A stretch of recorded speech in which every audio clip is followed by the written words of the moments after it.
সিরাজগঞ্জের বেলকুচির সমেশপুরে কোরবানির পশুর হাট। ক্রেতা বিক্রেতাদের হাঁক ডাকে সরগরম হাট প্রাঙ্গণ।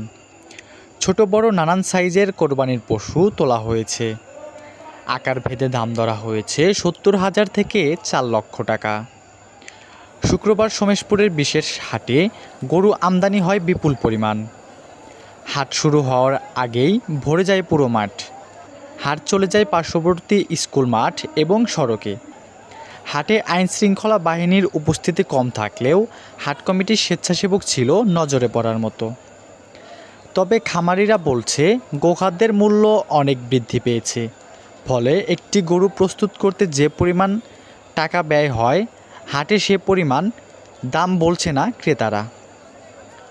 দাম কষাকষির মধ্যেই চলে যাচ্ছে ক্রেতারা, ফলে ক্ষতির সম্ভাবনা দেখছেন হাটে আসা খামারিরা। এটা সুমসপুরের হাট, গরু হাটে বিক্রি করতে অনেকে আইছে, একজন বেচতে আইছে, কতগুলা এখনো আছে। আপনার দাম নিজ দাম না পাবেন তো আর গরু ছাড়তেছে না। বুঝা গরুর দাম নাই, গরুর দাম আসলে কম। বাজার অনুযায়ী জিনিসপত্র যে দাম তাতে গরুর দাম নাই। হাটের ব্যবস্থা খুব ভালো, হাটের কোনো গ্যামজাম নাই, কোনো চাঁদাবাদি নাই, এমনি হাটের অবস্থা ভালো না। কাঙ্ক্ষিত দাম পাচ্ছি না, মানে একটা গরু পালতে তো অনেক খরচা, সব জিনিসের দাম বেশি, ন্যায্য মূল্যটা আমরা পাচ্ছি না। খুব একটু ভালো না,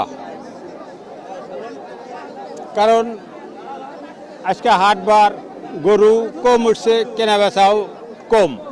বর্তমান আমরা গরু পাইলে খুব একটু লাভবান হইবার পারতেছি না, লস। পাটি নাই, কিনুনে পাটি নাই, কিনুনে ক্রেতা নাই, আমাদের বেচা খুব জুলুম হয়ে গেছে। দাম প্রায় 2,20,000, দাম কয় 1,30,000, 40,000, 50,000 এরকম দাম কয়। আমাদের তো খরচা দেওয়া 2 লাখ টাকার মতো পড়ে গেছে। ক্ষতিগ্রস্ত আমরা খামারিরা, আমরা ক্ষতিগ্রস্ত প্রায় লোকই আর কি। আর ক্রেতারা বলছেন হাটে গরুর দামের তুলনায় হাসিল নিচ্ছে বেশি। আর ইজারাদাররা বলছেন খামারিদের নিকট থেকেও আদায় করা হচ্ছে টাকা, তাই ভালো গরু আসেনি হাটে। আসলে মূলত আজকে গরু হাটে একটু কম উঠছে। কম ওঠার আমি যেটা কারণ দেখি সেটা হলো, এই হাটে তুললে গরু বিক্রি হোক বা না হোক, এই খুঁটার একটা নির্ধারিত মূল্য আছে, 500 থেকে 1,000 থেকে 1,500 টাকা। এই টাকাটা কৃষককে দিতেই হয়, যার কারণে তারা আজকে বৃষ্টি সকালে ছিল, যার কারণে খুঁটার মূল্য তো দিতেই হবে, যার কারণে গরুটা হাটে আনে নাই। আর একটা সমস্যা দেখেন, আজকে আমি গরু কিনতে আসছে 800 টাকা গরুর আপনার রসিদের মূল্য। একটা গরু কিনলাম আমি 1,50,000 দিয়ে, সেখানে 800 টাকা হলে আপনার রসিদের মূল্য দিতে হচ্ছে। এটা মূল আমার 400 থেকে 500 টাকা হলে এটা সবার জন্য ভালো হতো আর কি। রামবাটি থেকে তো গরুর উদ্দেশ্যে আসছি। হাটের পরিবেশ মোটামুটি ভালো, তবে সরবরাহ যেটা দেখতে পাচ্ছি গত বছরের তুলনায় আমার মনে হয় সরবরাহ একটু কম আছে, আর আনাগোনাও বেশি।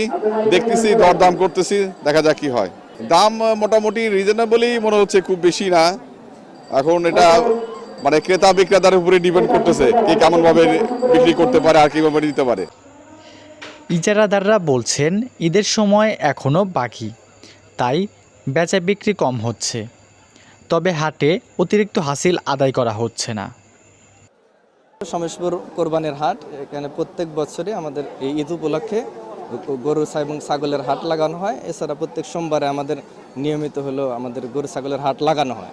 তো এবার আইন শৃঙ্খলা পরিস্থিতি অত্যন্ত ভালো, আমাদের উপজেলা প্রশাসন খুব সহায়তা করতেছে এবং আমাদের গ্রাম পুলিশের মাধ্যমে আমরা আইন শৃঙ্খলা পরিস্থিতি নিয়ন্ত্রণে রাখছি। তো বেচা কেনা আপাতত ঈদের এখনও কয়েকদিন দেরি আছে, জন্য আপাতত আর সকালে আমাদের এখানে প্রাকৃতিক দুর্যোগ বৃষ্টির কারণে গরু একটু কম হচ্ছে, বেচা কেনা একটু কম হয়েছে। না, আমাদের হাট কমিটির কাছে এরকম কোনো নির্দেশ অভিযোগ আসে না, আর অভিযোগ আসলে আমরা অবশ্যই ব্যবস্থা নেব। আর আমাদের হাট কমিটির পক্ষ থেকে আমাদের যেটা নির্ধারিত তার বেশি কোনো রেট নেওয়া হচ্ছে না। এবছর জেলায় 6.5 লাখ কোরবানি পশু প্রস্তুত করা হয়েছে, যার বাজার মূল্য 350 কোটি টাকা। সিরাজগঞ্জের 9টি উপজেলায় স্থায়ী ও অস্থায়ী 43টি পশুর হাট রয়েছে। নাঈম হাসান নীরব, ASTV, সিরাজগঞ্জ।